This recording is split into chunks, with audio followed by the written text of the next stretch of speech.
Yo quiero decirles, en primer lugar, que estoy profundamente emocionado por esta fiesta revolucionaria de reafirmación de nuestros principios, pero también de reivindicación de la historia. Hace 62 años se vivió en Cuba las batallas que culminaron con la primera revolución socialista en el continente y a su vez la primera derrota yanqui en una de sus intervenciones en el continente. Es un hecho que marca la historia. Nunca antes había ocurrido esto. A partir de Playa Girón, la historia es otra. Y quiero decirles que me siento profundamente emocionado, no solo por los hechos históricos y los principios, también porque me tocó vivir esa experiencia en carne propia, junto con algunos pocos peruanos que en esa época estábamos en Cuba aprendiendo de la revolución naciente. Y esa experiencia nos marcó para siempre. Fue nuestra lección fundamental. Solamente así, creo yo, se puede aprender en forma definitiva la historia. Fíjense que la intervención norteamericana en Cuba, podríamos decir, con la experiencia que todos tenemos ahora, que estaba pues cantada. Cuba había hecho una revolución popular desde la Sierra Maestra, a través de la guerra de guerrillas, había desarrollado un proceso extraordinario de lucha militar, política, popular, que había generado la expectativa del mundo. Y cuando los barbudos toman el poder, entonces comienzan a aplicar las medidas básicas de su programa, del programa del pueblo que los había llevado a la victoria. Dentro del primer gobierno cubano, después de la derrota de Batista, hubo todavía algunos elementos que no estuvieron de acuerdo en profundizar las medidas revolucionarias.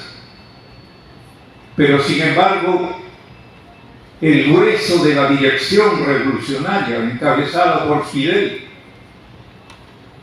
y el pueblo cubano, sí estaban profundamente de acuerdo en defender la revolución y en llevarla adelante,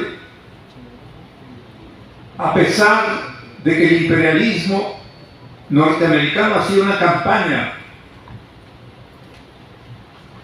para debilitar el proceso y para crear la contrarrevolución interna y luego la invasión que se desencadena en abril del 61. Recordemos que ya Estados Unidos aplica una serie de medidas agresivas. Por ejemplo, la voladura del Cubre. El Cubre era un barco belga, creo, que traía un cargamento de armas que provoca la muerte de decenas de trabajadores cubanos y destruye el barco y las armas. Eso ya es un primer atentado en marzo de 1960. Entre junio y julio de 1960, ya Estados Unidos corta la compra del azúcar cubano, que era el principal producto con el cual Cuba se abastecía de divisas para comprar a su vez lo que el pueblo necesita. Y luego, pocos días después, Estados Unidos prohíbe la venta de petróleo a Cuba. Es decir, se aplica contra Cuba el terrorismo interno, se aplica la asfixia económica y se pone pues a prueba la capacidad del pueblo cubano para sobrevivir frente a esta agresión del principal poder económico, político y militar del continente, Estados Unidos. Yo quiero decirles por eso que si no había anuncios de una próxima invasión, pues todos los indicios para los expertos es que Estados Unidos iba a tomar la iniciativa contra Cuba de una agresión directa militar para poder recobrar el control de ese país y volver a someterlo a su dominación, a la dominación de un grupo muy pequeño de grandes propietarios de tierras, de grandes bancos, de grandes centrales azucareros, todos los cuales servían de intermediarios con el imperialismo norteamericano. Es así como se produce esta crisis en Cuba. Recordemos que Eisenhower, el general reaccionario que era presidente de Estados Unidos, gobierna hasta fines del 60 y entra Kennedy en enero del 61. Kennedy aparecía como una promesa de cambios, de renovación, hablaba incluso de reformas hacia América Latina. Pero en medio de todo esto, la realidad es que Estados Unidos iba a recurrir una vez más a su política de intervención contra Cuba, como ha intervenido en 100 países o en 100 oportunidades en distintos países del continente. Le ha quitado la mitad de su territorio a México, pero pocos años antes de Playa Girón intervino en Guatemala y eliminó al presidente Arbenz, justamente una experiencia decisiva para Ernesto Guevara, que vivió esa experiencia en Guatemala. Mientras que por la parte del imperialismo todo apuntaba a la intervención por parte de la revolución, por parte del pueblo cubano, por parte de la dirección revolucionaria de ese pueblo, lo que había es el compromiso ineludible de profundizar las medidas revolucionarias. Y se realizan una serie de medidas. Reforma agraria, en primer lugar, reforma urbana, se crean las milicias revolucionarias, se expropia a los grandes grupos económicos vinculados a la dictadura, se combate a los que explotaban al pueblo cubano y eran culpables de la situación que encuentran los guerrilleros. Ese compromiso lleva al choque inevitable entre la intervención norteamericana y la defensa de la Revolución Cubana. Situación que en América se ha vivido muchas veces, pero que en esta oportunidad, por primera vez, se traduce en la victoria popular de Cuba contra la invasión de Bahía de Cochinos y, por otro lado, en la definición socialista de esa revolución.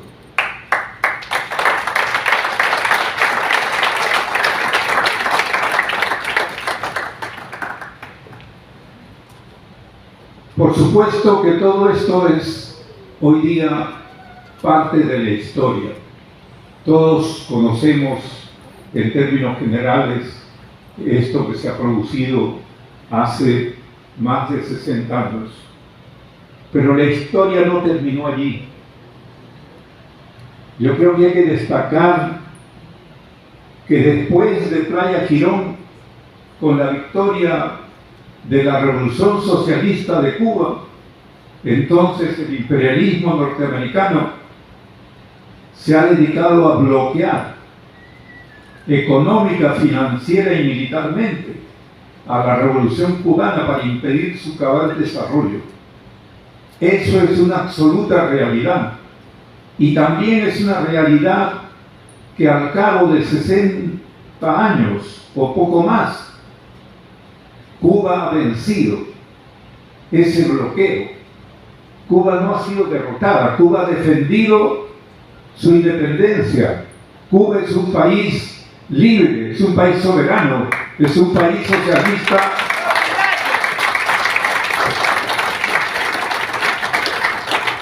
Le pese o no al imperialismo norteamericano, pero este esfuerzo tremendo le ha costado enorme sacrificio al pueblo cubano. Algunos críticos que se dicen de izquierda o progres dicen, claro, Cuba se ha defendido de Estados Unidos, pero no ha crecido económicamente, no se ha desarrollado, no tiene las computadoras o las máquinas que tienen los otros países. Pero esa es pues una calumnia, por decirlo menos, porque se deja de lado el hecho real de que Cuba enfrenta un bloqueo y se quiere hacer análisis sin considerar el papel que ese bloqueo juega contra el pueblo de Cuba. Es muy cómodo decir, ¿por qué no tienes tanta riqueza? ¿Por qué el pueblo cubano no tiene más coches o no tiene más aviones? Claro, pero si tienes ese bloqueo que cuesta cientos de millones de dólares e inmensos sacrificios diarios al pueblo cubano, entonces no es tan sencillo. Es un hecho heroico que el pueblo cubano en este continente haya podido mantenerse indemne, triunfante, a pesar de todo el acoso norteamericano en los últimos 60 años.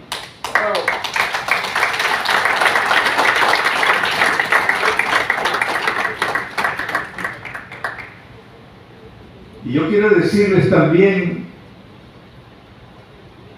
que Cuba, entre las muchas lecciones que nos ha dejado a todos los pueblos del mundo y a los pueblos del continente en especial, pues nos deja, entre otras, por ejemplo, muchos dogmas, muchas fórmulas de cliché que antes se consideraban santificadas, que ya fueron pasadas a la historia por la propia lucha y los hechos del pueblo cubano. ¿A qué me refiero? Fíjense, cuando Fidel Castro comienza la revolución el 26 de julio de 1953, cuando intenta tomar 2 cuarteles con jóvenes revolucionarios cubanos para poder tener armas y derrotar al dictador Batista. Sin embargo, hubo muchos que dijeron que eso no era correcto, muchos que decían ser de izquierda. Eso no es correcto. Fidel Castro es un putschista, es un aventurero, es un militarista. Así no se hace la revolución. En América Latina no hay revolución así. Fíjense. Y eso era el inicio de la revolución auténtica del pueblo cubano. Aún en la época del 61 con Playa Girón, todavía había muchos que decían que en América Latina la revolución necesariamente tenía que hacerse por etapas. Una primera etapa de alianza con la burguesía nacional, que si no había esa etapa no se podía pasar al socialismo. Y entonces, claro, en América Latina esa burguesía nacional hay que buscarla con lupa, porque los grupos burgueses que hay en América Latina tienen un papel de intermediación con las grandes empresas, con las grandes corporaciones multinacionales o norteamericanas. Así es, son enemigos.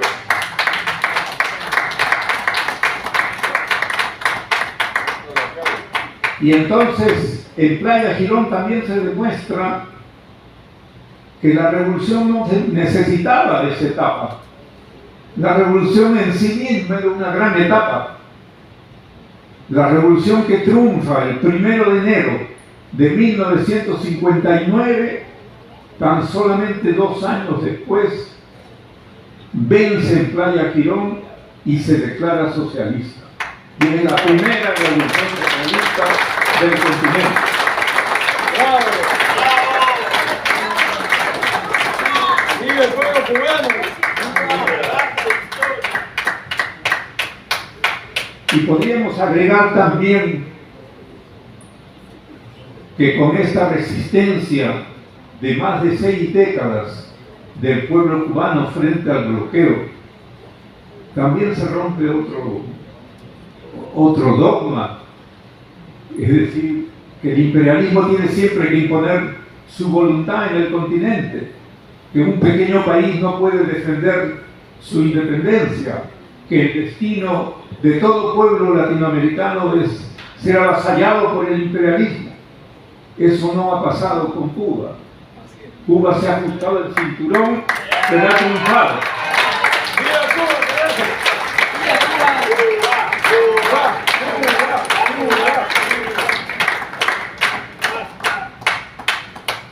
Ese también es un dogma que la derecha levanta y piensa que la voz que decide es la voz de Estados Unidos, por las buenas o por las malas, pero en el caso de Cuba no han podido. Ni podrán. Tiene razón el compañero. Y creo que también esa es una lección sumamente importante para la historia.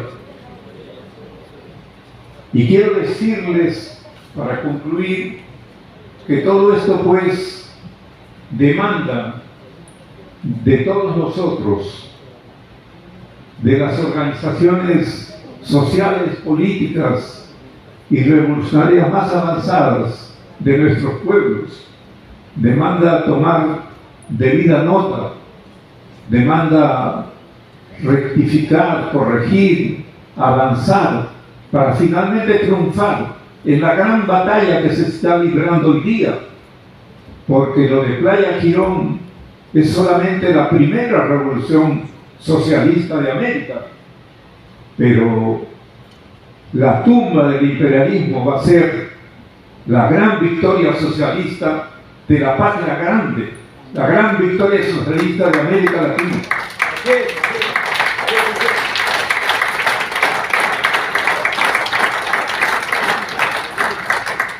Y es hora de que no dejemos al pueblo cubano solo. Los pueblos de América Latina tenemos que unirnos, tenemos que forjar instrumentos unitarios. Se han logrado conquistas, se han logrado avances de conciencia. Hay una mayoría de países en América Latina que quieren por lo menos la independencia, que por lo menos no quieren ser vasallos. No todos se han declarado socialistas, por supuesto, pero tenemos fuerza. Y yo creo que esta nueva generación tiene que conquistar finalmente esa victoria. Hay que tomar en cuenta que hoy, como nunca antes, el imperialismo norteamericano está perdiendo poder, está retrocediendo. Su papel económico, político y militar en el mundo cada vez es menor. No solamente no es ya la indiscutida primera potencia económica, sino que militarmente tiene competencia, tiene enfrentamientos con otros países que no permiten que actúe por sí solo. Y su mercado, el mercado de la gran potencia norteamericana, es cada vez más pequeño, mientras que el mercado de los nuevos países emergentes es la mayor parte del mundo, la mayor parte de la humanidad. Hoy día el dólar está a punto de ser eliminado como moneda mundial. Y todo esto son cambios extraordinarios. En esta perspectiva, ese imperialismo debilitado va a dar su última batalla en América. Y corresponde a los pueblos de América seguir el ejemplo de Cuba. Seguir las lecciones de Cuba, seguir las lecciones de abril del 61. Patria o muerte, venceremos. Hasta la victoria siempre. ¡Viva Cuba! ¡Viva! ¡Viva el Perú! ¡Viva! Muchísimas gracias, maestro Ricardo Barea. Vamos ahora a pedirle a nombre de la Embajada de Cuba en Perú al compañero Carlos Portela que se acerque para hacer uso de la palabra. Él es primer secretario de dicha representación diplomática. Compañero.